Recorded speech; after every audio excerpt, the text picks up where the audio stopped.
Welcome to the latest episode of Leverage. I am thrilled to have a dear friend, a client, a circle of influence, if you may say, and also part of one of my favorite families in the entire world, who I just realized I was saying their last name wrong all of these years. Hopefully you'll forgive me. Mama Perruccio. But I would like to introduce Annamaria Perruccio. She is an incredible family lawyer. And welcome. Thank you so much for being here. Thank you so much for that. Especially after the horrendous Uber ride you had to take to get here. It was quite the ride, and we'll leave it at that. Yeah. But I'm here, and I'm delighted to be here. Thank you so much for inviting me. I was like, she should have turned around. I was like, you're still in the 400. She's like, I am coming. So I'm here. I love that the podcast has become this destination. Thank you. It is. So as we talked about, owning a home, God willing, is something that most Canadians are able to afford and to achieve. And it goes through all life stages. So from when you were a child and growing up in your family home to passing away potentially in your family home. And among those life stages can be a divorce, unfortunately. So I don't know what's the percentage now of Canadians that their marriage dissolves in divorce. We're close to 50%. And that keeping steady. Did that rise during COVID? It did.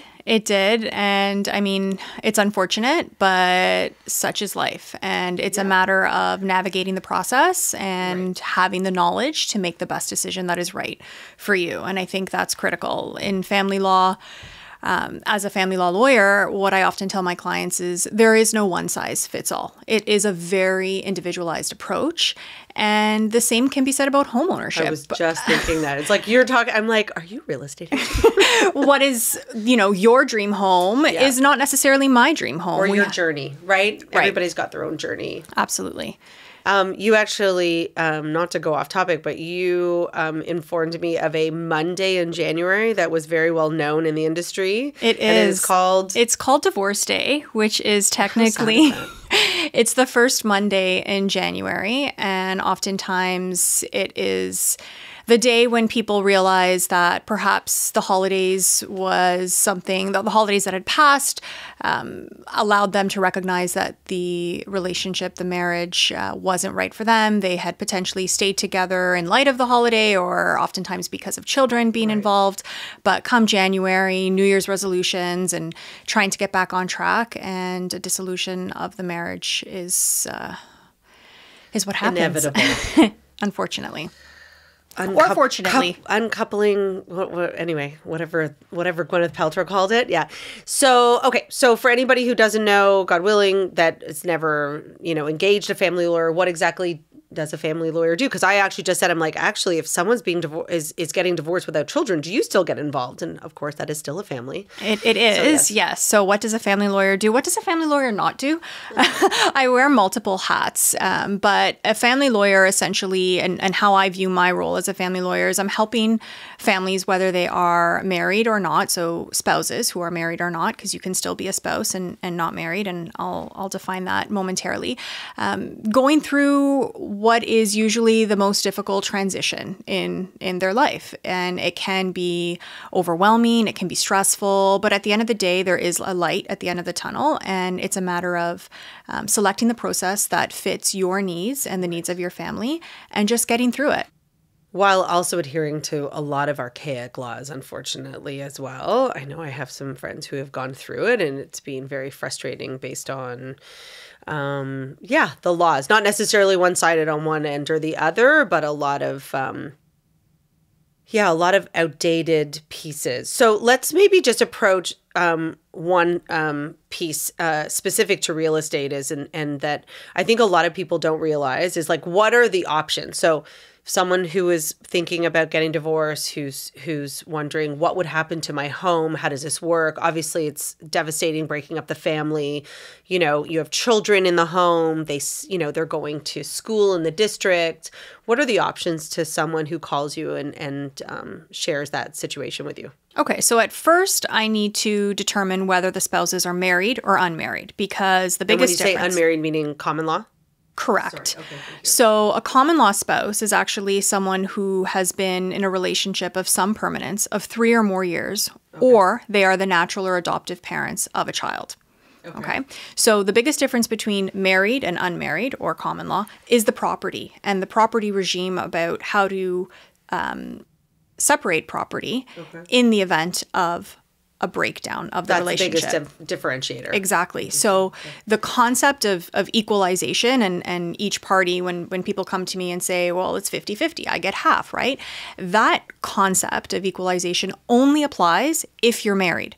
So Which is crazy, and I just learned this also from a very good friend that happened to her. So if you're not married and you are simply residing with someone, you are a common law spouse, and you may have lived together in the same home for a period of time, but you do not have inherent rights to that property. So your name is not on title, meaning? Correct. Okay. Correct. So you come into a relationship, that person owns the home or whatever it is, your name is not on title. Even though you are common law, it does not automatically entitle you to an interest in the home. Now, there are remedies that are trust remedies. They're called constructive trust or remedial trust, where you are seeking unjust enrichment. And the spouse who is not on title oftentimes makes claims to say that but for their efforts or their contributions to the property in the home, the property wouldn't be worth what it's worth today, because they perhaps purchased appliances, or they contributed to landscaping, or they contributed to other labor that increased the value of the home. So they are making a trust claim in the property. Whereas a married spouse, someone who, regardless of whether or not their name is on title, at the time of separation and perhaps an inevitable divorce, that home is considered the matrimonial home. So it doesn't matter that their name is not on title, because as the matrimonial home, there are a certain set of rights that spouse is automatically equipped with. And the only difference is a little piece of paper. Correct. But that is a conscious decision that people make. And that was the big decision of Walsh and Bona in the Supreme Court of Canada, where the unmarried spouses were saying, well, it's unconstitutional, it's unfair that we don't have the same property rights as married spouses. And ultimately, the court determined that it's not unfair because you are making that decision not to be married. Interesting. And I so do not want to get off topic and talk about that, but that is so fascinating, because there's obviously other things involved in them making that decision. For sure. Based on what they believe in the nuclear family. Okay, so children are in the home. You are thinking, okay, I'm going to, all right, I'm entitled to 50%. I'm legally married. My name is on title even. I have children. So what do I do now? I don't want to leave the house.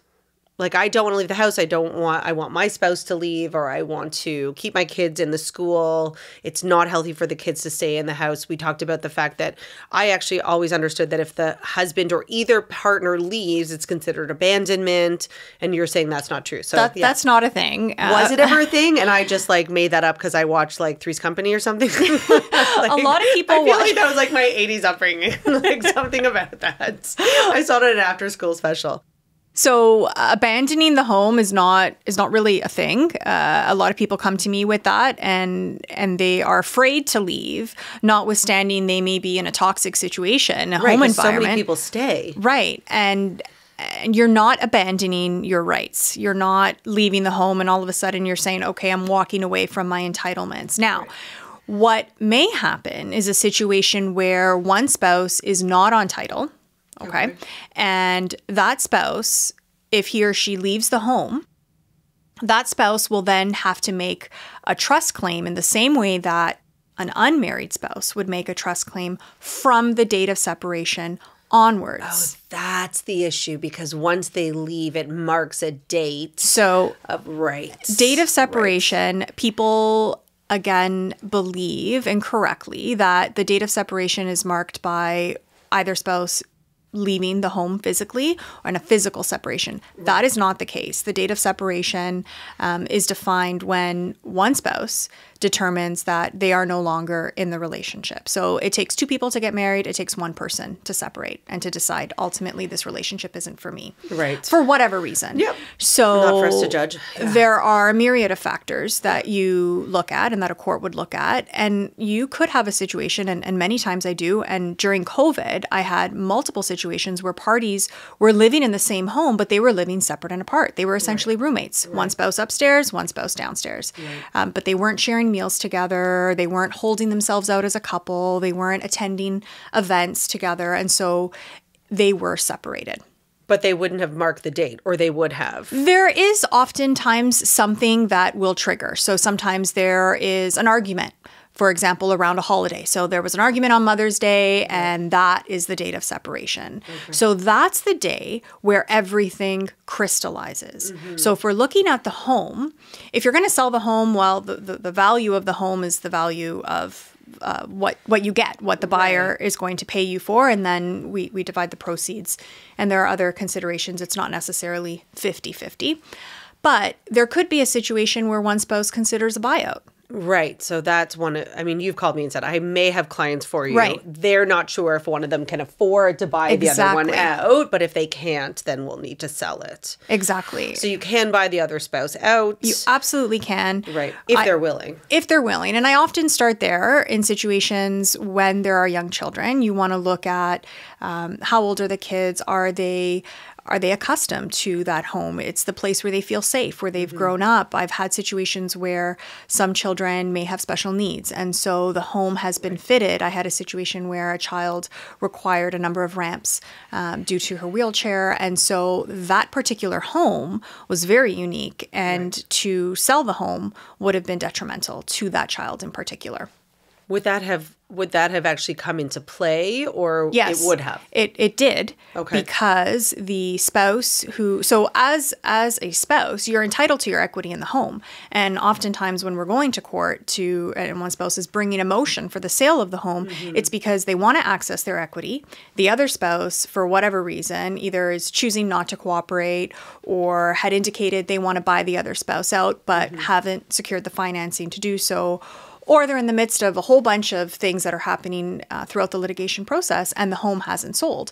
So a spouse can say, you know what, we're in the middle of this. I'm going to bring a motion, which is a request to a court to have the house sold, because a house is not a pizza where we can just cut it in half and say, you take half, I take half. Right. So if you bring a motion for the sale of the home, you are asking a court to determine if the home is going to be sold. And if so, within the context of that motion, there are a number of considerations, and some of those include who's the agent. Is this a co-listing situation?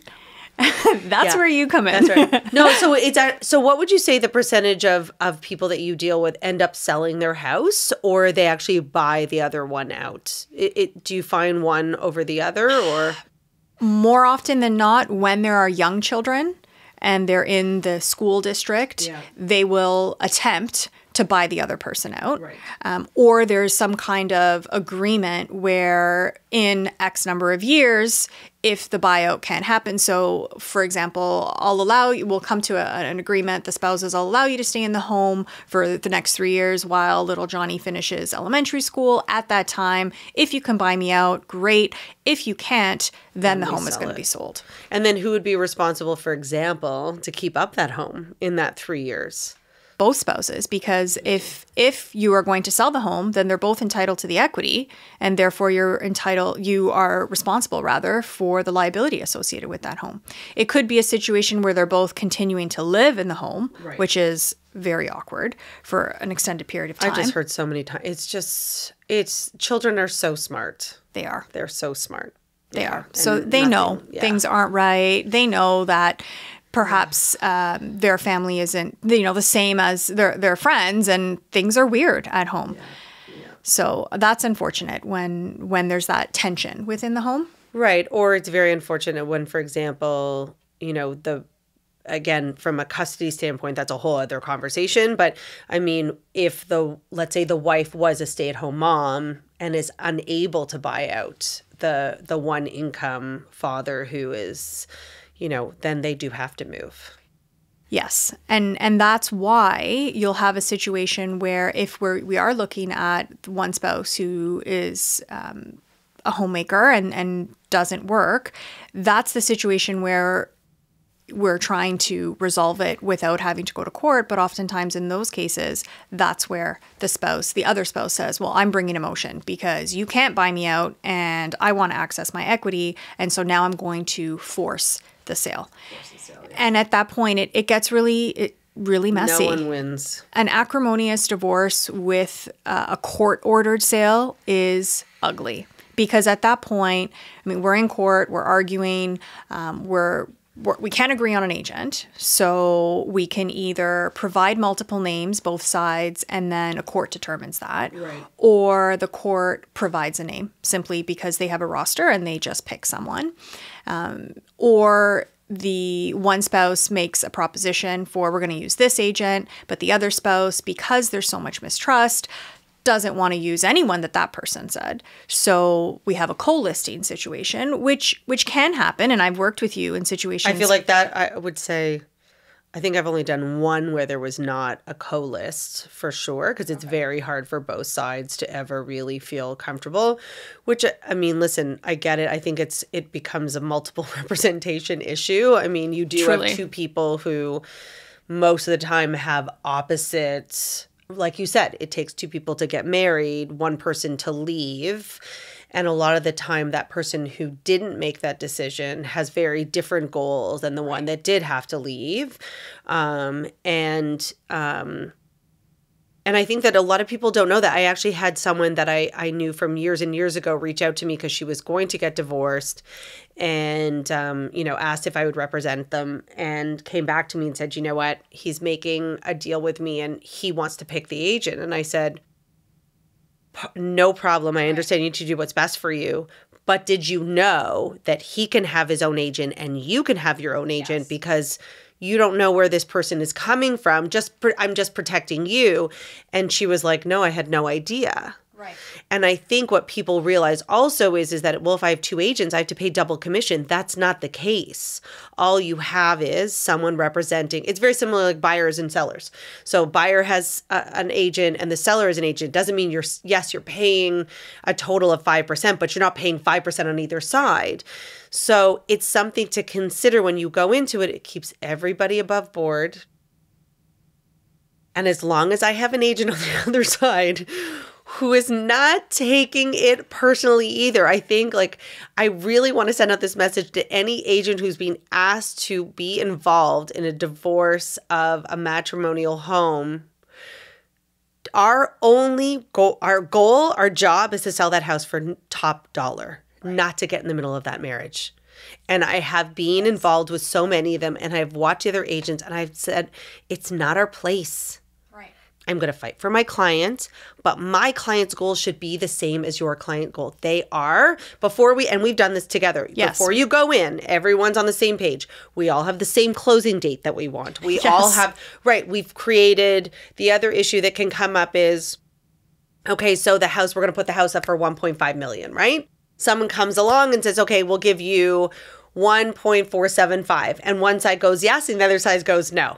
I mean, can you imagine you're a buyer for that? I'd be like, no, thank you. I don't want to get in the middle of your crazy, right? So going into that situation and saying, okay, we are all in agreement that if we get an offer in this range, there's no fighting. And you need to make sure that that's hashed out before that house goes on the market, right? Yeah. Having those parameters is crucial, because without it, you will run into a situation where one spouse is refusing, but it's a reasonable offer and the house has been on the market for X number of days and it's not looking good. And then we're back in litigation. And it's happened to me where one spouse is simply uncooperative, refusing all reasonable offers, coming up with the most ridiculous conditions, like 3 home inspections. And it's like, what are you talking about? That's just crazy. I've done enough of them now that I insist on that kind of stuff being set out at the beginning, because it's not good for anybody. And at the end of the day, it's just setting everybody up for failure. Right. So unless you have those parameters set out, no buyer wants to touch it. It's just, if I was the buyer agent, I'd be like, run for the hills, because who knows what happens after closing, right? Right. And that's a situation you want to avoid. You want to avoid the court-ordered sale where the home has to be sold, or where you've gone back to court in a situation where the parties agreed to general terms for a sale, but they didn't have those parameters in place. So we didn't have a deferral to the listing agent for a recommended list price, and we didn't have the parameters about the other fun part about, you know, something like we'll accept an offer within X percentage of our list price, or things like that. When you don't have that in place, you're back in court and you're arguing all over again.